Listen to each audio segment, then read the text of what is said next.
Well, I just got the tour pack in. It wasn't supposed to get here till I think Friday, but it came about an hour after I made the last video. This is what it looks like. It's a beautiful piece for 200 bucks. You can't beat this. It's almost a shame to have to scuff up this paint on here because the black paint they put on them is flawless. I know it was on the last one I ordered as well, and it comes packaged pretty well. Everything's covered up. They've got it all wrapped up with bubble wrap and styrofoam stuff, so it comes really well packaged. If you got a black bike already, this is great because that's what I always had in the past and no problem at all. Just take it, bolt it onto the tour rack, and you're all set to go. But in this case, of course, I've got to paint it. So for now, I'm going to get sanding, and I'm not going to film that because it's kind of a boring thing to watch. I see some people doing that on YouTube, but I'm going to sand it. I don't have 800 grit, but I do have 1,000 grit, and I think that should do it. Probably take me just a little bit longer, but I'll get it prepped, and maybe even tomorrow get some paint. Somebody has to see the inside of it, and this is what it looks like. This is the Razor Tour Pack, so it's not very deep. It is deep enough to you could put a half helmet in, or a couple of half helmets, probably 3 half helmets you could fit in there, but it's not like the king size Tour Pack. As far as quality of it, for 200 bucks, the quality is phenomenal. As compared to the $1,600 Harley Chop Tour Pack, so what they call it, yeah, it's nowhere near that great, but it serves the purpose. It works. Comes with this backrest that has to be bolted on, nothing to that, 3 bolts, and it even comes with 3 keys. So that's the inside of it. Now I've got to get to work. Got to get this thing stripped down, masked up, and sanded, and maybe I can get to painting it tomorrow. That's it for now. Alright, I started on this yesterday, worked on it for probably an hour or so, and ran out of sandpaper. So I'll be back to wet sanding today. The better job you do wet sanding it and masking, the better the paint is going to come out. That's just the way it is. Takes time, I'm guessing probably at least 2 hours to get this whole thing sanded down. I'm not going to video that because if you have to watch me wet sanding, you need to get a better hobby. I'll be back. Alright, here it is. 2 hours or so of sanding. Got it scuffed up pretty good. In fact, really good. May not be perfect, but well, I'm not perfect. That's Stewie over there. He hears the sirens, and I guess it's like the call of the wild for him. Wherever I'm at, that's where he's got to be. You tell him, Stewie.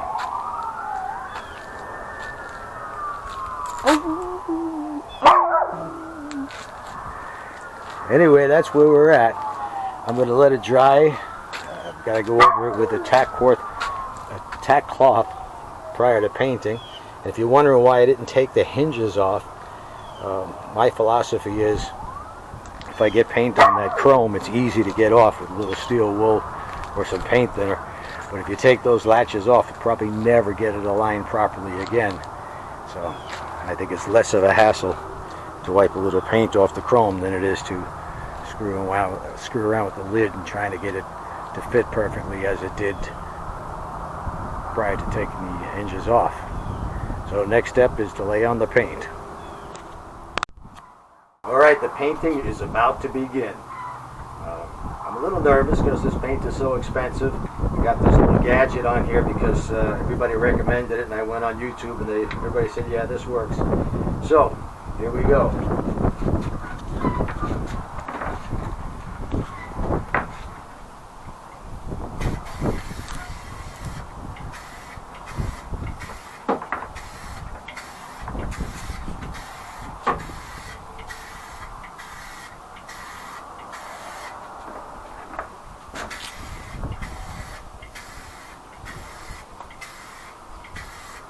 Alright, that's good.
Well, alright, I've got now 2 coats, and this thing here, the can was turning as I was spraying, and that was making everything drip and made a big mess. So Rust-Oleum's trigger, throw it in the trash, or save your money and don't get it.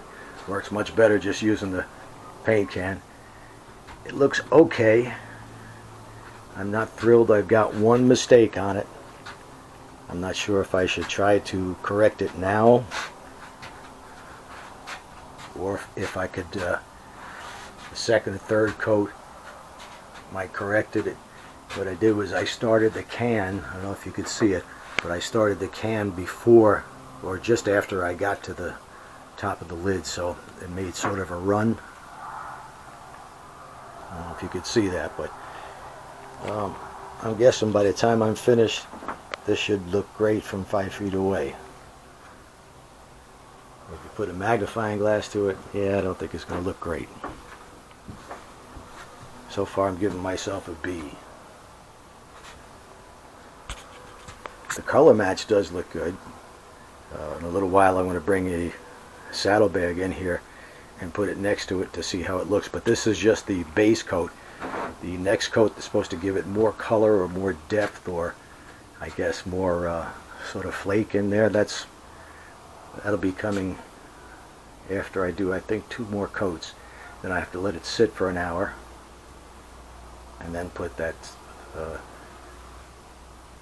I don't know, transparent paint or something they call it, not the clear coat, but something that gives it the exact color match that I'm looking for. That's it for now. To give you an idea of how it's going, I took the CD case that I painted the other day, and this is just the base coat, and it's pretty close. I'd say it's about, I don't know if you could see it on camera, it's about a half a shade maybe too light. But the next coats that I do, that's what that's supposed to be for. It's going to darken it up as much as needed. So I'll be putting that first coat of the second coat on, and then comparing it. This is just one coat on the CD cover. Here's the flip side. That's the one that I did the other day with the peeling paint, and as you can see, it's way too light in comparison. Way too light. If you could see it on camera, I'm not sure. But this is the Harley matching paint made by Custom Cans, not Harley Davidson. So that's how it's going. So far I've got just one run on it. I'm not sure if I should try sanding it before I put the final clear coat on. I've heard different things about that you shouldn't do it. I'm also thinking, well, maybe this next base coat will cover that run slightly, and you won't be able to see it between the next coat, the tri-coat, and then the clear coat. Well, this is where I am so far. I've got all the paint on there. I put, I think, 3 or 4 coats of the base, and then another 2 coats of the color, they call it, on the mid-range paint. And then that's where I ran into a problem just as I started to clear. I was ready to do all the clearing today, and the clear that I have is a special stuff, I guess. Here's the can. It's got a catalyst at the bottom. You have to pull that catalyst out, pull that ring, and then turn it. I forgot to do that. So I'm spraying away, did a great coat of it, and it's kind of spraying all over the place. And then I remember that I forgot to do that catalyst, which I guess mixes the paint and gives it a better hardener, etc. If anybody knows anything about this, let me know. But I wound up doing the whole thing before I realized the mistake I'd made. And now I'm not sure if I should let this completely dry and wet sand that coat off and start all over again with the clear, or just leave it as it is and then I have a whole nother can that I could give it probably 3 coats with. And then once that dries, of course, wet sand and polish it out. There's very little shine to it right now, which of course is the way it is, because once you put clear coat on, you have to sand it, wet sand it, and then buff with a compound. I haven't done any of that, so this is what it looks like right now. As far as the paint match, it's really good. I don't know if you can see that on camera, but it's about exact as you could possibly get it. So if anybody knows anything about this catalyst in the clear coat cans, yeah, I'd appreciate some help. Should I sand that one coat that I screwed up? Should I sand that off and start over with the clear coat, or just leave it and go right over the top of it? There is quite a bit of texture to it,